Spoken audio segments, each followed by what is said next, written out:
This is Gridiron Graduates, a weekly podcast covering all things football. Episode number 40, Witnesses to the Spectacle.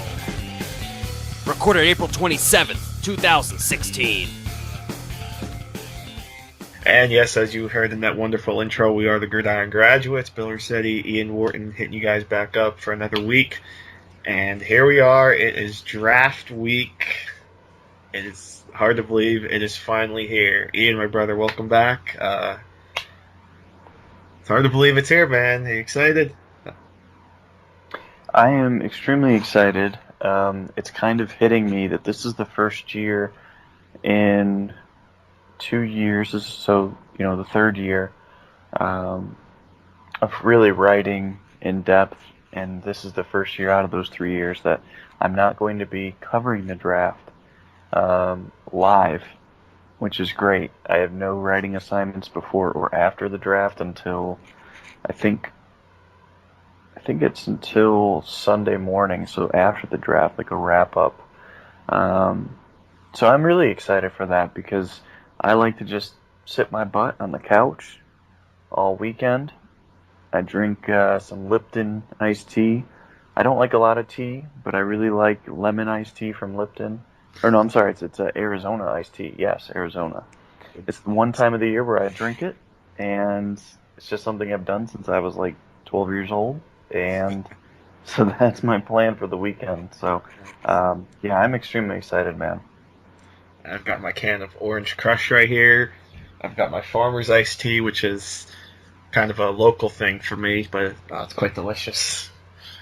But, I'm ready to go, too. I'll be enjoying it as you will as well. I don't have much going on, so I'll just sit back and enjoy the ride. And I've already muted Jason Lockhan for. No offense to him, but I like watching the picks announced live. I don't like spoiled picks. Definitely. That's not fun. It's really nice if you're writing about the draft, because last year specifically there was a huge delay between what the TV was showing and what Twitter was getting. And I can't remember who it was that was tipping the picks, but maybe it was Lockenfora. I can't remember if it was him or... I know he was, but I think someone else was doing it too. And they were like minutes before they were announcing it on TV. And when you're writing about it and live covering it, I had about 15 minutes to get one blurb up and grade it, and then I had 2 hours to get like an article length on it. So like even those few minutes made a huge difference. Oh yeah, definitely. But this year I'm gonna pretty much stay off Twitter. I'm gonna tweet out some thoughts to some of the picks, as usual. But for the most part, I'm just gonna enjoy the event. Absolutely. We'll jump into it. This will kind of be like a bit of a continuation from 2 weeks ago, talking about the rest of the teams. But what we're first going to do, we'll hit up some of the latest buzz, kind of some of the final buzz, I guess, as we get into the final stretch here. So I'm just going to pull a couple names here from RotoWorld's NFL Draft blurbs. And Ian mentioned Miles Jack before we went on the air, so we'll start with him. I guess the news here that NJ.com reporting that the Giants have removed Miles Jack from their board due to health concerns. Obviously, his knee's been an issue for seemingly a while, and it sounds like the concerns are growing even more as we get closer to the draft. So what's the latest you're hearing on Jack's knee and just kind of the buzz around where he might land? Yeah, so today, he had mentioned that he may need microfracture surgery in the future, which is not a surprise, by the way. I'm not going to act like I'm a doctor, but, I do try to follow injuries fairly closely throughout different sports. And the reason being is I just find it very interesting to see what happens after certain injuries. And then one thing I found is that microfractures really are a career killer. Within 2 or 3 years of a microfracture surgery, guys are basically zapped. And for those that don't know what that surgery is it's really the last-ditch effort to save a knee. Um, it will happen when there's no cartilage in the knee, which Jack already has.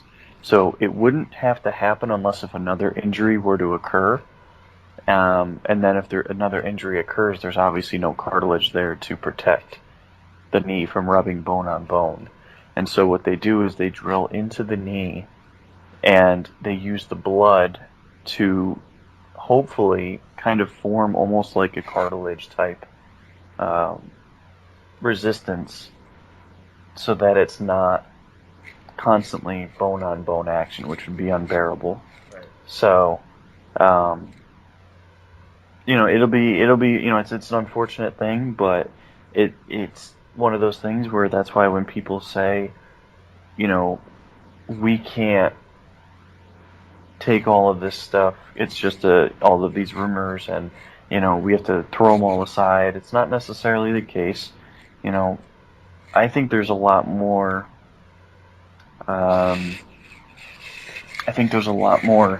smoke screens that result around interest or revolve around interest than it does injuries. Injuries, I think, are pretty legit. Now, it may just be one or two teams putting some of the info out there, but it's definitely for real, and teams are definitely concerned.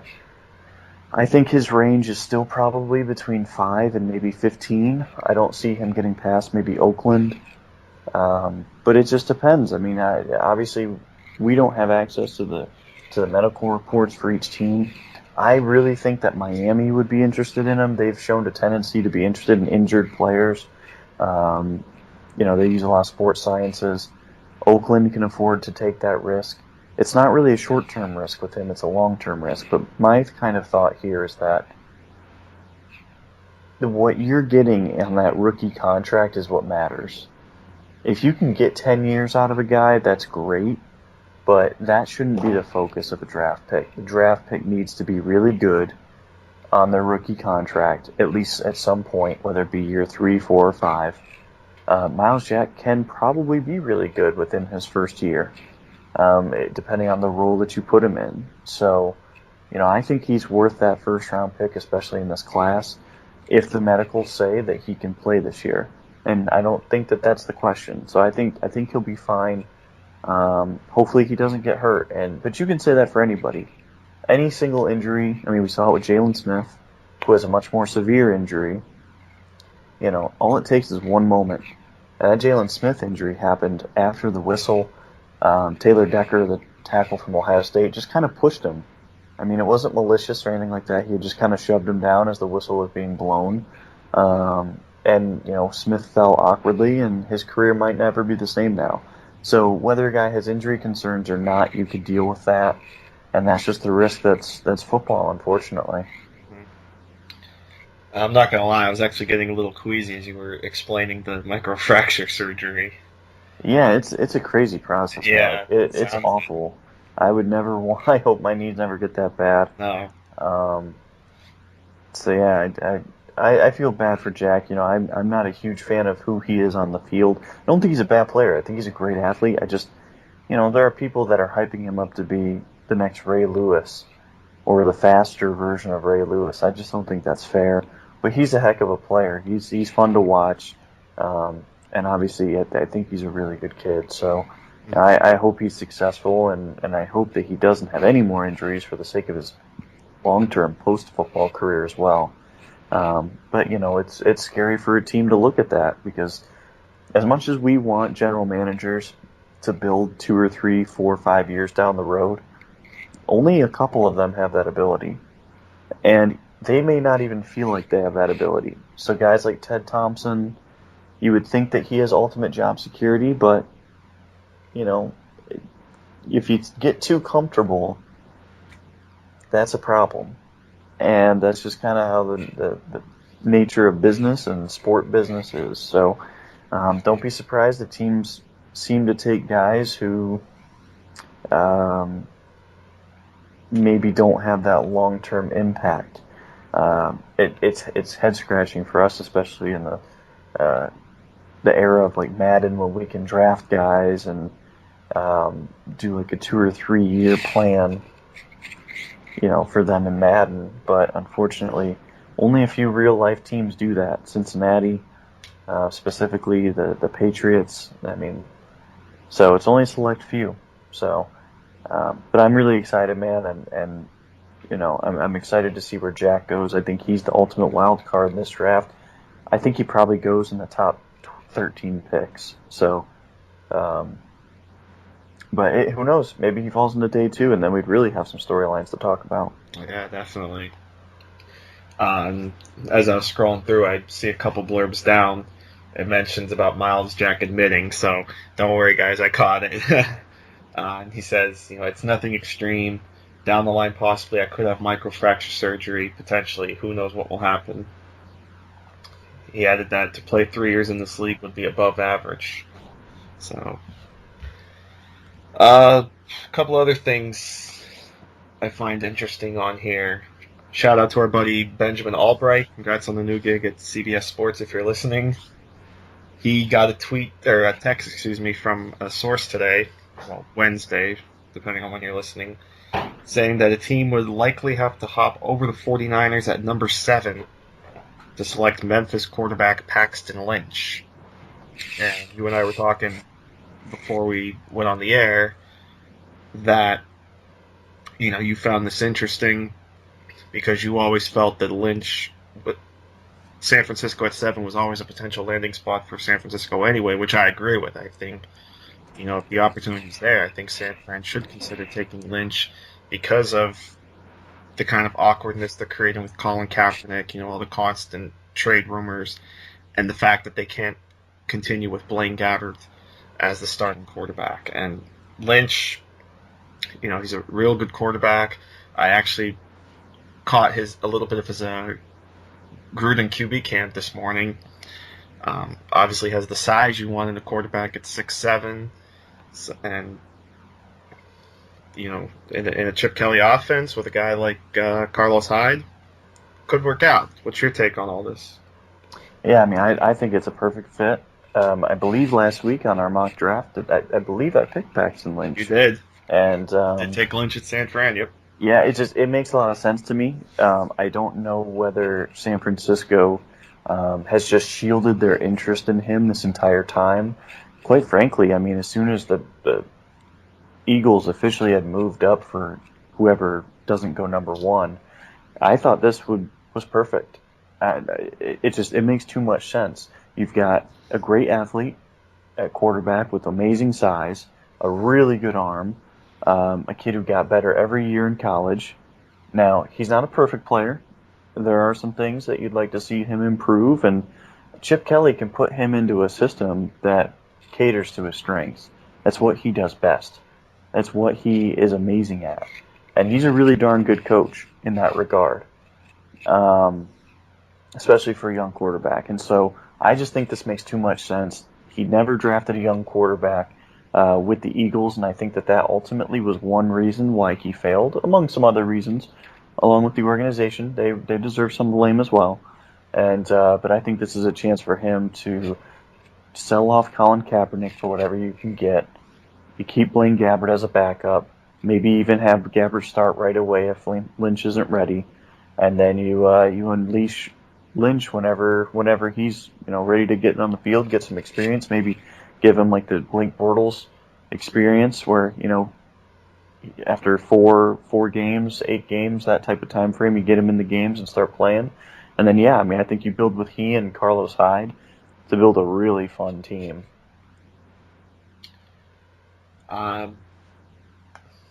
One more player from here I want to get your thoughts on, because I found this little bit of buzz interesting too. I remember last week when I took Leonard Floyd to the Jets at 20, and it felt like that was a bit of a reach. Mm-hmm. Now the buzz is that he may go as high as number 10 to the Giants. Actually, and I would even go even higher. I think he could go as high as number 5 to the Jaguars. Wow. Yeah. Yeah, because I think they're looking at that linebacker spot really hard. Mm-hmm. And he's almost he's a weird player. Like, I don't dislike him, but I don't like him enough to take him that high. His best fit is like as an inside linebacker. but he doesn't really have experience there, and he's almost 24 years old. So he's a strange prospect. Um, but yeah, no, I'm glad that you brought that up because the NFL likes him a lot more, I think, than maybe draft. Yeah, online and even media likes him, which is it's always fun to see how these play out. I actually think that the online community does a really good job with identifying players like this that don't end up working out.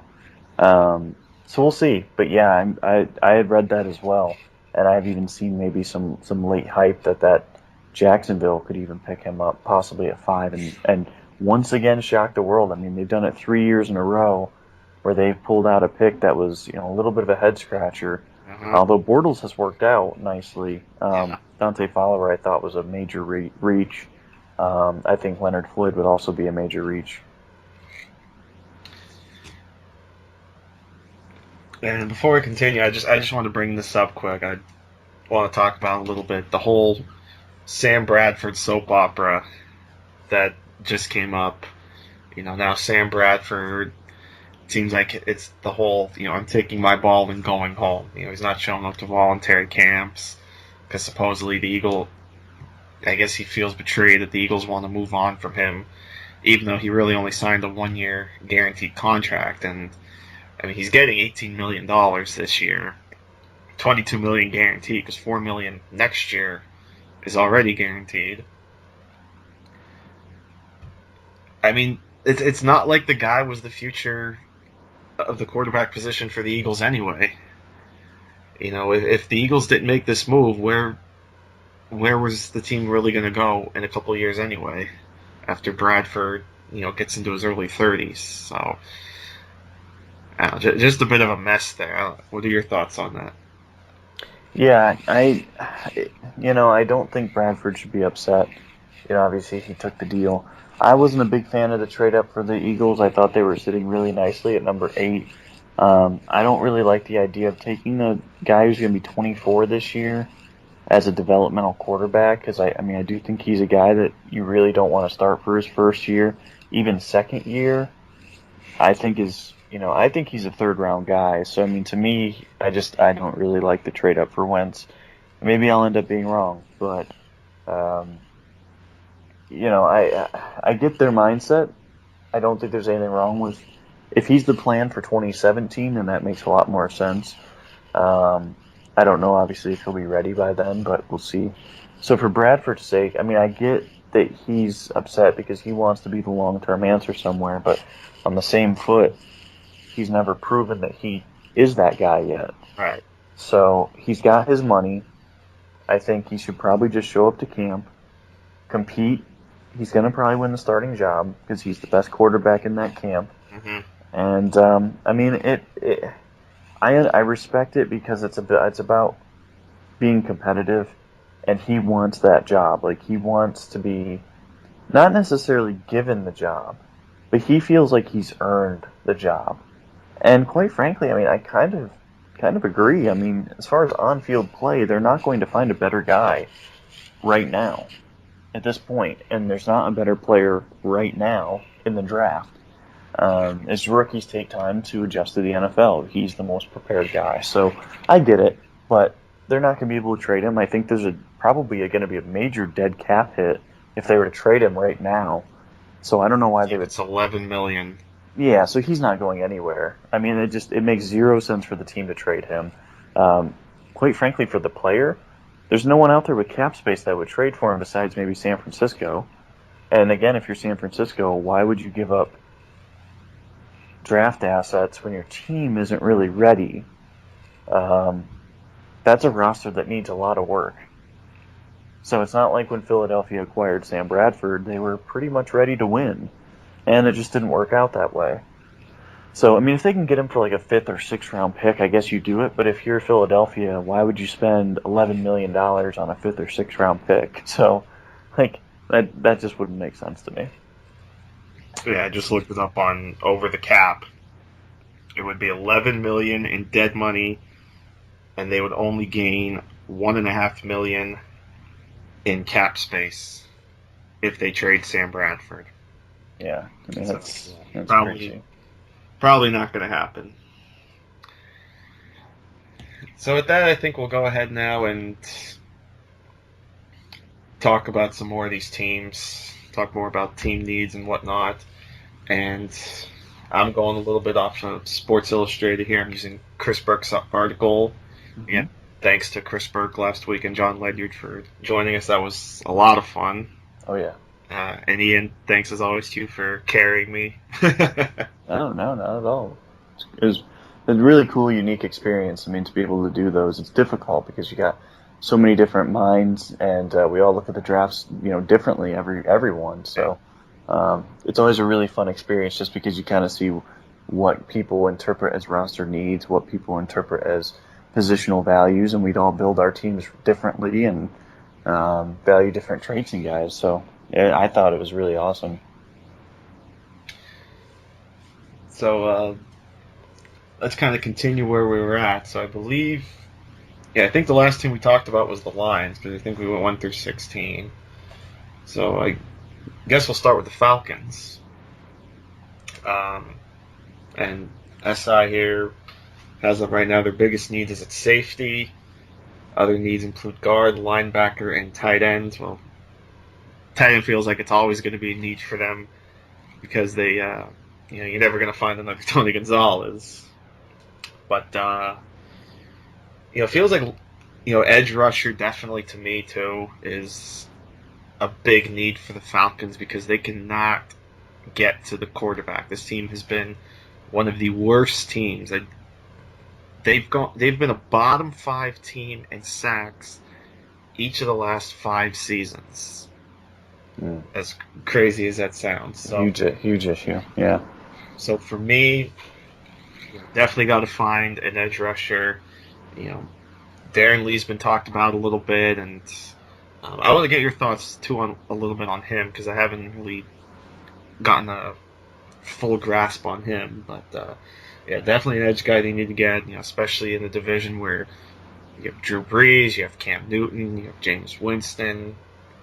So maybe talk about that. Would Darren Lee potentially be a fit for the Falcons?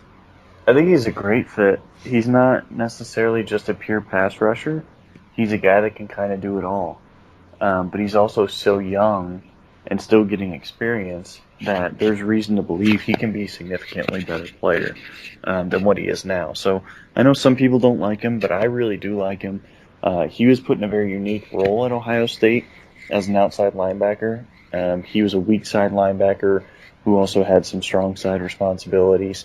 I think he could play either role in the NFL. In a 3-4, I think he can play inside linebacker. But you don't have to just stick him into one role. He can blitz, he can spy the quarterback, he can drop back into coverage, he can run man-to-man. He needs some more experience. He needs some seasoning. He's 21 years old. He was a safety and quarterback coming out of high school. So, first time playing linebacker was these last 2 years. And it shows a little bit at times. And I think that that's where you want to see some improvement, but there's reason to believe he will continue to improve. He was an absolute playmaker at Ohio State when you put him in space, which is not easily said. Like, that doesn't happen to teams or to players who are at a position for the first time in their career at the collegiate level in the Big Ten. So he's a special player. I don't think he's an elite player, but I think he's a solid first rounder. I would really like that fit, even if he's not necessarily that pure edge guy. Let's move on to Indianapolis, and we were talking, during the mock. I know Chris gave them I believe it was Jack Conklin. Yeah. Because certainly right tackle is a need for them. You got to improve that line, because the line still kind of struggled last season. You got to keep Andrew Luck upright. They also mentioned outside backer as a possible need, and again throughout the offensive line and at safety. So, if one of those guys are there, someone like Conklin, someone like Taylor Decker, I could certainly see the Colts going after one of those guys, because it's all about protecting their big investment, namely Andrew Luck. Yeah. So the late buzz here has been that it's going to be Alabama center Ryan Kelly, which makes a lot of sense. He's the best center that I've seen in 4 years of doing this. A lot of people say the same thing, the same time frame, and that if you want him, you're going to have to jump the Colts. And it makes perfect sense. Jack Newhort and he would be a solid start to a new revamped interior guard position. I really would like that pick, and I think that even though the tackle position might be a little bit more valuable, I think that the interior line for them is so bad, and specifically center, that would be the most massive upgrade they could make there. So if that's the way if the rumors are correct, I actually would really like that move by Ryan Grigson. It's definitely would be a nice pick. Hey, protect that interior, especially in a division where you have a lot of beef in the middle of a lot of these lines. Tennessee, a guy like Jarrell Casey. Obviously, with Houston's line, Jacksonville has some depth up front, so wouldn't be a bad call for the Colts if they take a center in the top 20 there. Then we get to Buffalo at 19. They could use some help on the D line, and then maybe just some depth at other positions. I noticed here too, on the article, they mentioned quarterback as a need, which is pretty interesting to me, considering how well they did with Tyrod Taylor. But I guess this stems from the fact that maybe contract issues or whatever, or negotiation issues between the team and Taylor, so his future's kind of up in the air. So could Buffalo maybe be a wild card to take a quarterback in round one, or are they more likely to take one, say, later in the draft? I think my guess here is that they're not going to take one round one, but I think that they might like guys enough to take one round one. So although that might not be the name on the card, I think that they will take one day two. And maybe it's Christian Hackenberg, maybe it's Cardell Jones, I don't know, but it's shocking to me. This is the best quarterback play that they've seen since Rob Johnson and Doug Flutie and Drew Bledsoe. I mean, that's not even an inspiring list there. So it's shocking to me how Rex Ryan has continually messed up the quarterback position. They reluctantly gave him the starting job last year and then tried to even take it away last year by putting in E.J. Manuel when he was banged up, and there was a little bit of controversy whether they'd stick with Manuel or go back to Taylor. Taylor's a decent quarterback. He's an average quarterback, but that's pretty impressive for a first-year starter. So I don't understand that interest. I think here that they've got to go defensive line. But yeah, I'd be really disappointed to see them go quarterback and give up on a good young one in Taylor. And who would you say, like maybe one of the two Alabama D tackles, or? Yeah, I think Robert Kimdiche or Chris Jones out of Mississippi State. I think they need to go for a high upside pick, and as a pass rusher especially, I think those two guys would fit really well. Maybe even like a Kevin Dodd out of Clemson, maybe Shaq Lawson if he's somehow still on the board. Right.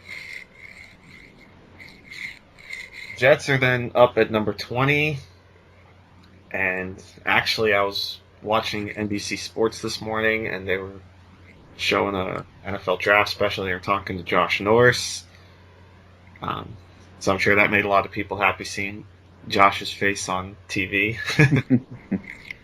His mock draft actually has the Jets trading up to number 7 to get Paxton Lynch. So going back to what we talked about earlier about the trade up, and here's a mock draft that actually has that potentially happening.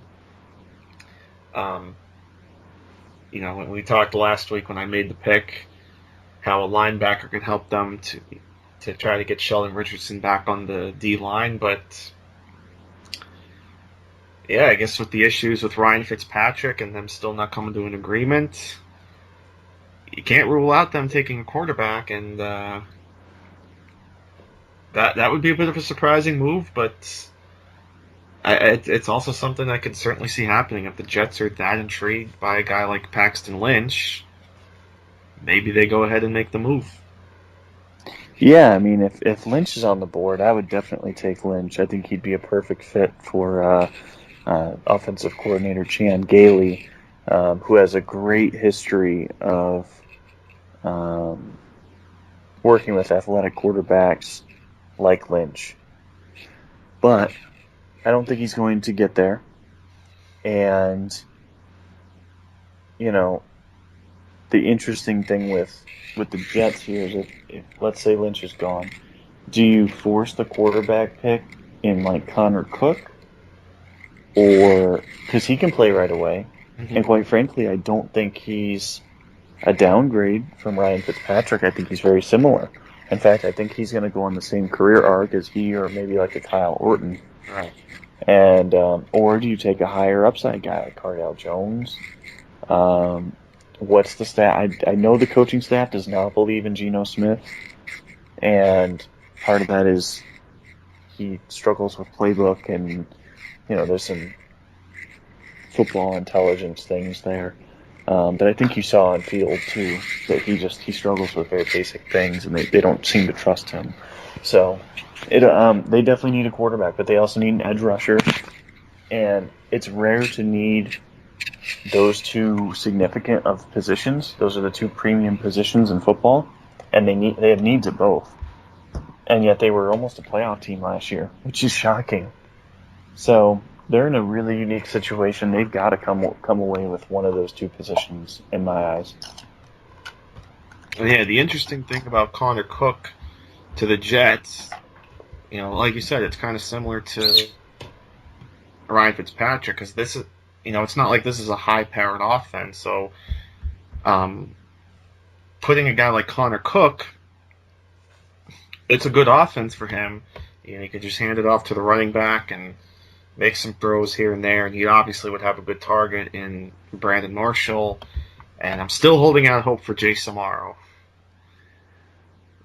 He's been my guy. I'm hoping this is the year he breaks out, but yeah, he's got to stay healthy. Yeah, that's a big part too.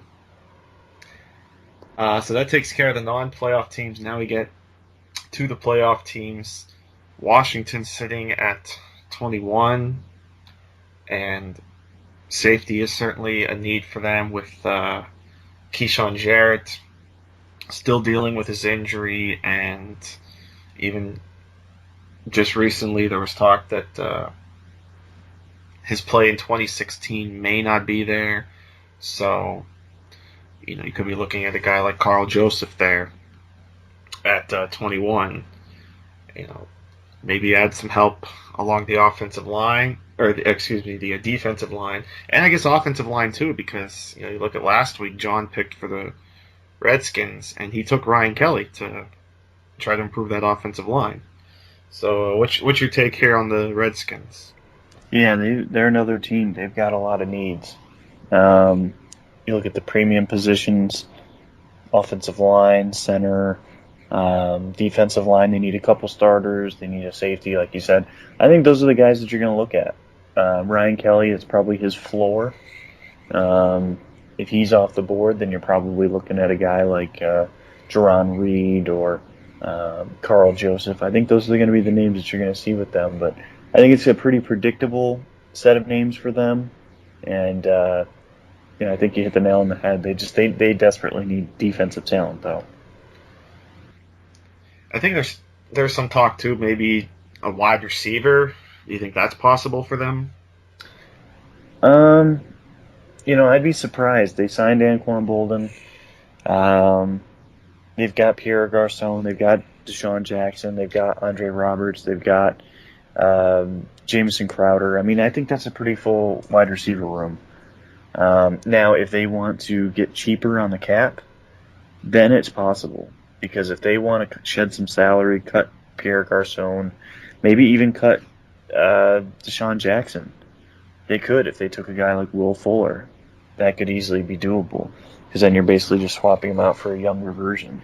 So, I'd be really surprised because Scott McCloughan doesn't really go towards that direction. He tends to go towards the trench play and the more physical guys over wide receivers and stuff like that. So that would be kind of surprising for me.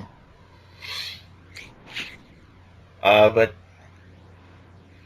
a team that could definitely use a wide receiver picks a 22, and that's the Houston Texans. And it seems like a lot of mock drafts, this is about the spot where actually the first receiver gets taken off the board. So the Texans could have their pick if they want to go receiver in round 1. They could go Treadwell, they could go with the hometown boy Corey Coleman, Josh Dotson. Got to get some help opposite DeAndre Hopkins. Yeah. Guys like Nate Washington and them, they're not scaring anybody. Nope. Jalen Strong, we thought he was going to be a good player, but then he went and was a bit of a goof this offseason, so his future is up in the air. But yeah, it seems like this offseason so far has been all about improving the offense, really building the talent.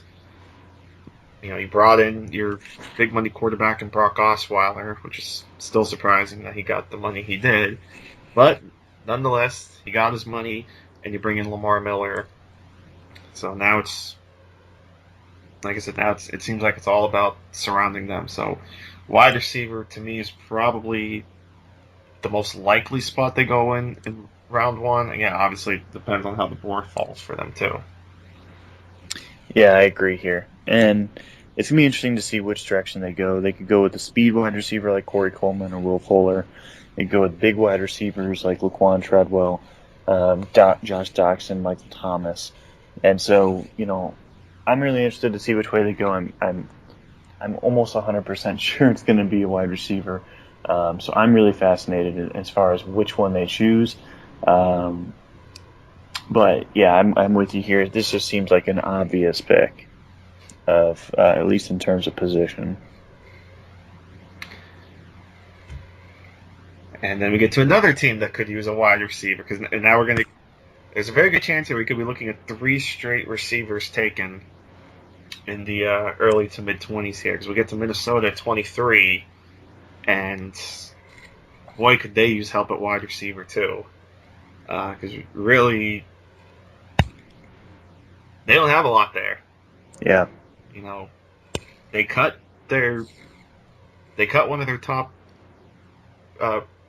top producing players from last season, even though of course Mike Wallace was always a bit of a diva and never a great fit for that offense anyway. Yeah. But and I think it was you who was talking about it too. I think it was you I got this from. If they get a guy like Josh Dotson, that would really help the deep ball of Teddy Bridgewater. Yep. Because, like you said, he could help Teddy build that trust on the deep ball, and help him build that confidence too. Because Josh can go up and make those contested catches, and really allow Minnesota to stretch the field. So they can get a guy like Josh with that 23rd pick if they stay there. This is going to be a fun offense to watch, and they would definitely be in contention to win the division. And I mean, hell, they should have won a playoff game last season. Yeah, and I mean, and here's the thing on Josh Doctson. He's my top wide receiver in this class, and I really like some of the other receivers in this class too. I really like Michael Thomas. I really like Laquan Treadwell. But Doctson to me is my favorite based off of 2015. And I would take him in my own personal mock. I would take him 8th overall. So I think he's a top 10 talent in this class. I think he'd be a great fit for the Browns. But real life and prediction-wise, I think he's going to slide to the 20s. He's a little bit older. He's not overall very thick in his frame, and he's probably maxed out as far as his frame goes. And the NFL is going to dock him for that. But that doesn't mean he's not a really good player. And I think that he's a perfect guy for Teddy Bridgewater in this situation. He's a guy, he could help any offense, but especially Teddy, who hasn't had a good receiver since Devontae Parker. Or at least I should say a dominant vertical receiver since Devontae Parker. Stephon Diggs is a nice receiver. But, yeah, I think that's a no-brainer pick. They have to go wide receiver here. They probably need to go wide receiver again in even maybe like the 3rd round or 4th round, because that's how bad the receiving core is. Yeah, off the top of my head, they have Stephon Diggs, and I think Charles Johnson, Jarius Wright. Yes, I mean it's slim pickings. Mm-hmm. Because Cordell Patterson certainly hasn't panned out. He seems to be more of a special teamer, big returner, and that's about it. Yeah. But hey, at least 2 of their first-round picks from that year panned out, so it worked out. That's right. All right, so following the Vikings, it's the Bengals. And again, here's, like I said, could see 3 straight receivers. Now, of course, I didn't pick a receiver when we did the mock last week, but they very well could go with a wide receiver because they're going to need someone opposite A.J. Green now. Marvin Jones is in Detroit. Mohamed Sanu is now in Atlanta. So who's going to step up? Who's going to take the pressure off of A.J. Green? I mean, Tyler Eifert is there in the middle of the field, but you still need someone on that opposite side. And luckily for the Bengals, they'll still have a choice of some really good receivers, even if the Texans and Vikings both take a receiver ahead of them. Then certainly could use some pass rush help, some interior help, as Chris mentioned. Pecco is probably nearing the end of his run with the Bengals, so a couple options there for the Bengals at 24. Yeah, I agree. I'm almost tempted to go in another direction than wide receiver, but again, I'm a big fan of this class, so I could see it go either way. I would go wide receiver if I'm them, if it plays out how we've talked about, but they definitely have some needs at linebacker, defensive line, like you mentioned, and definitely want to address the wide receiver position before long, though. 25 is Pittsburgh. So if John's listening, we'll do our best to help you out here. Yep. And they mentioned safety is a big need, and could certainly see that. Got to get someone opposite Mike Mitchell. Definitely going to start improving that defense. Actually, here they're pretty much saying they can use help all over the defense. Yeah. They need edge rushers. Mm-hmm. They need maybe the middle linebacker help. Long term, because Timmons is very expensive. Yeah. How much does he have? Exactly. And how much are you going to keep paying him? $10 million a year. Cornerback, they could certainly use another cornerback. So for them, this is about best player available. Mm-hmm.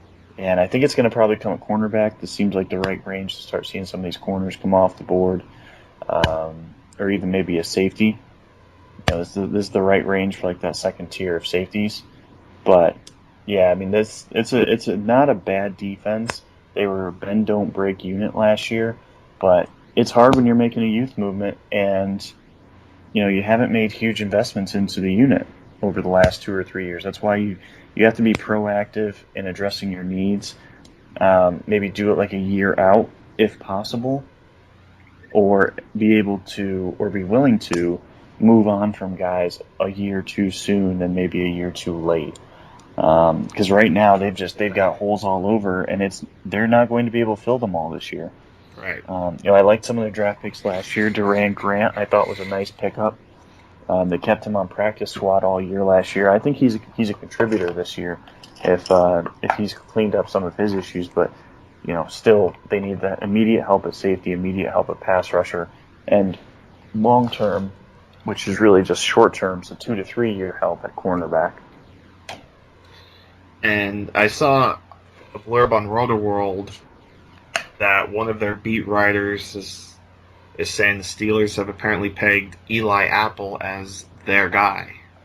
Yeah. So quick talk about Apple and the potential fit he could have with the Steelers. Well, one, I don't think he'll make it to them. I'd be a little bit surprised if he falls that far. He's a well-built kid. He's 6 foot tall. He's 200 pounds. He's got the NFL frame, and he's a young kid. He's only 21 years old. At Ohio State, he played mostly in cover 2, cover 4 zone coverages. That's what Ohio State specializes in, and they played in that scheme for a long time. Got great length. He doesn't. Now, at Ohio State, he wasn't coached to find the ball. He was coached to play the hands of the receiver. Mm-hmm. I don't love that, admittedly, because it limits the amount of times you're going to find the ball, and it limits the amount of times that you're going to have a better chance at avoiding pass interference calls. He was called for 7 pass interferences over the last 2 years, and so he's a little grabby because he doesn't find the ball. So that's something that you want to find out. Can he find the ball? Is it natural to him, or is he going to be a little bit limited? Now, it doesn't mean he can't be a really good corner because he doesn't find the ball overly well. It just means that there's a higher amount there's a higher margin or a greater margin for error, and by not finding the football in midair. So hopefully that's an area he can improve. It's hit or miss as far as guys improving that in the NFL, to be honest. Ronald Darby did better in Buffalo than he did at Florida State. But to the contrary, you look at a guy like Xavier Rhodes, he hasn't really gotten much better about it. He did in 2014, 2015, he kind of reverted back a little bit. So it's hard to be able to tell whether guys actually get better at that, or is it just natural to them that they find the football. Mm-hmm. So we'll move on to Seattle at 26, and you can almost pluck any offensive lineman, and it would probably be an instant upgrade. Yeah. Because this is arguably one of the worst offensive lines in the league right now. And this was even with Russell Okung as their left tackle. He's not there anymore. He's in Detroit. He's in Denver. So you have to think a first-round lineman is possible here. So it's also a spot where we could see that Texas A&M streak continue. Could be 4 years in a row that a A&M tackle goes in round 1. Yeah, Jermaine Ify or Jason Spriggs of Indiana seem like perfect fits as far as athleticism and talent and fit. I think those are the 2 guys to me that stand out. I think that both of them should be in consideration. Gary Gilliam is supposed to move over to the left tackle position, which would obviously make Ify the perfect fit because he's a natural right tackle. And he would fit their run blocking scheme as well. Jason Spriggs is a left tackle, and so if you want to keep Gilliam on the right side, you can just drop Jason Spriggs. And so if both these guys are on the board, they're in a good position to have the ability to take the guy that they want to fit into their scheme, right here in 2016. But they both have some flaws, and they both have some things to work on, but that's what you're going to get late in the first round. Move to the Packers, who are sitting at 27. And, I could certainly agree with Chris Burke's team needs that the Packers could use linebacker, because if they can find someone in the middle to put in the middle of that defense and finally keep Clay Matthews outside full time, that would be outstanding for Green Bay. Not that Clay Matthews played bad inside, but we'd rather see him outside, get after the quarterback, get someone in the middle of that defense. I guess I'll go ahead and say maybe the Packers, maybe they're a wild card to trade up for someone like Reggie Ragland. I think Ragland would be a nice fit in the middle there. And I think you talked about last week, too, they could use some help along the defensive line. And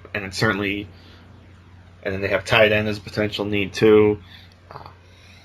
Maybe Hunter Henry, if they want to go that route in round 1, or if they want to wait for someone in day 2. So a couple ways the Packers can go here at 28.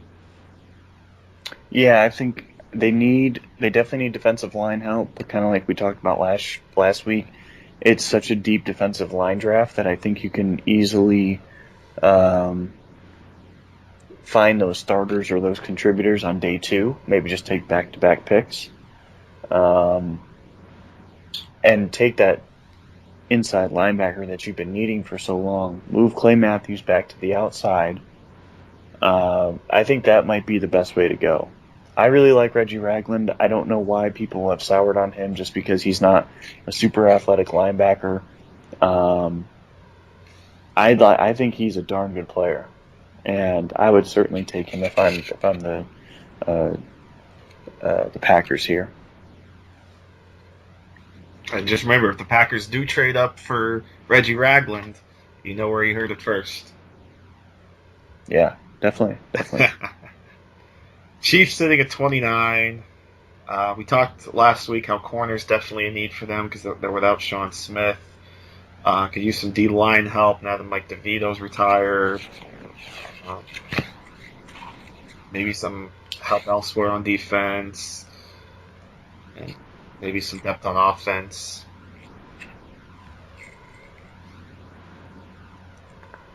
Yeah, no, I agree with you here.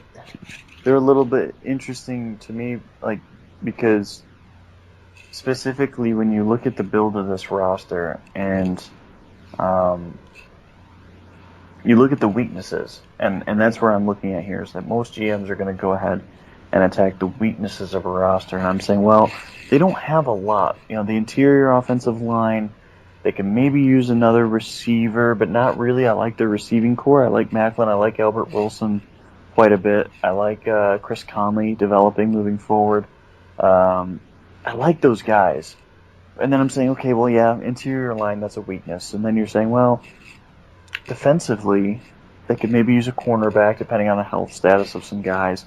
Linebacker, maybe you could use some help long-term. Defensive line, maybe you take a guy early. So they're really interesting to me. They're a hard team to get a feel for just because it's a well-built roster, and it's fairly deep at several positions. So they're a team that I struggle to get a good feed on.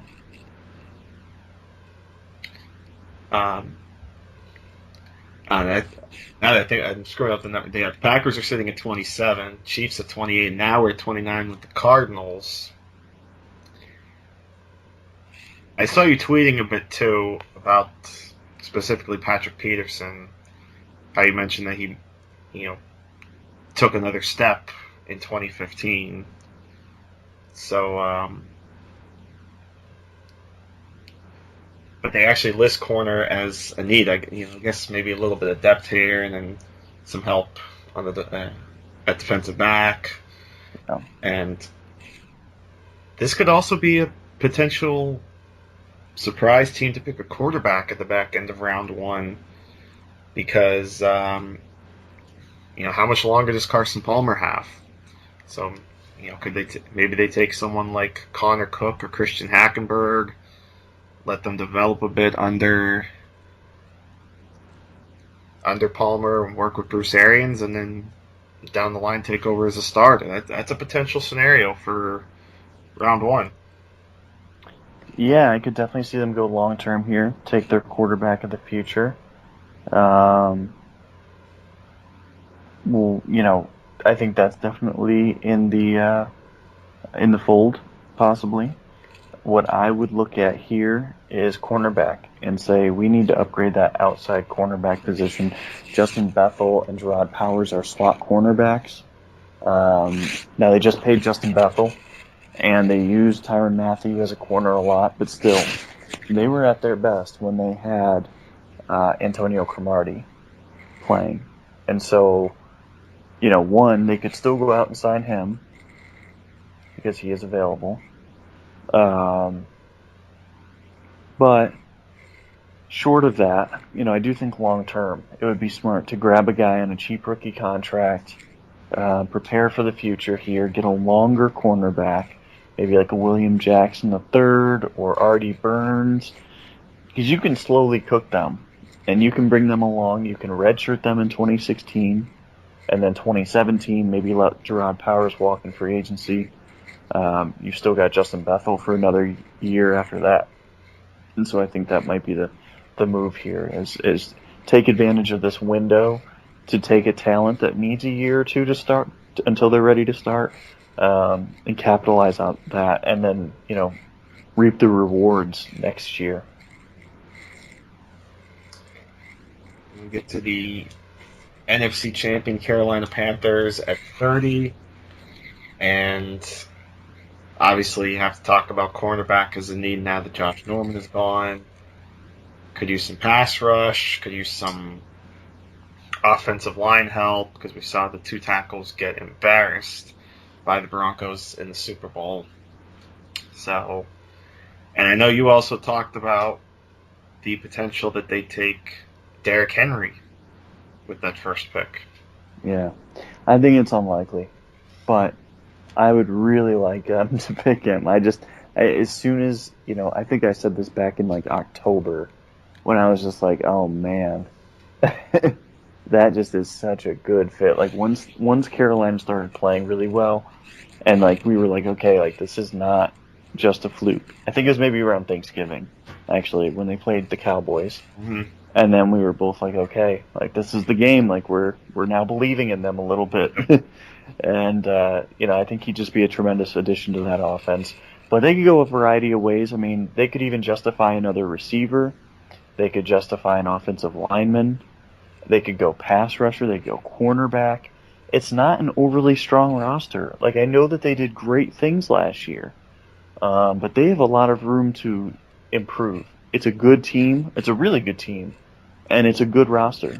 But it's a roster that's certainly able to be upgraded, and that's an exciting thing, I think, as a GM, to be able to say that. We went 17-2 last year, and I can upgrade this roster with my first 2 or 3 picks. That's not easy to say. Not every team can say that. Mm-hmm. And almost last, because of course we still have one more team afterwards, but the last pick of the first round, of course, is the Super Bowl champion Denver Broncos. And very rarely do we talk about Super Bowl champs needing a quarterback. And of course, that's what we have with the Broncos. No more Peyton Manning, no more Brock Osweiler, but they do have Mark Sanchez. Thank goodness. They could also maybe add. And I believe it was Jeff Legwold I was listening to when I was watching the NFL Nation mock draft, mentioned how they took some players in the first round, even though they had some talent at that position already. He mentioned, they took Bradley Roby when they already had Aqib Talib and Chris Harris. They took Shane Ray last year when you already had Von Miller and DeMarcus Ware. So that's a direction they can go in too. And then of course there's always the possibility that they swipe a quarterback with this pick too. Maybe this is where Christian Hackenberg goes. So a couple ways the Broncos can go here as well. So it'll be interesting to see what they do. Yeah. I mean, for sure, John Elway's not the type to reach on talent, and but he might have to on a quarterback. And Connor Cook, I think if you're going to start a guy right away, Connor Cook is that obvious guy. I just don't think that would be a good decision to force that. So I tend to think they're going to go another direction, maybe defensive line, restock that defensive line a little bit. Offensive line could certainly see interior offensive line as well. Mm-hmm. They need some help at guard and center. They could use long-term help at tackle, possibly. They really could go a lot of ways. This is going to be a fascinating situation to watch out for them, just because I have no clue what their plan is at quarterback. And last but not least, the team without a first-round pick, but now with back-to-back picks at the end of round 2 after the trade with the Cardinals, the New England Patriots. And why I talk about team needs? Because it's Bill Belichick, Tom Brady. God knows what they're going to do anyway. But,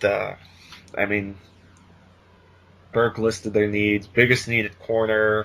He also mentioned D-end, offensive tackle, and running back. Offensive tackle, I can see, too, them picking up at some point. Like we mentioned with the Panthers in the Super Bowl, Patriots tackles got obliterated in the AFC Championship, specifically Marcus Cannon.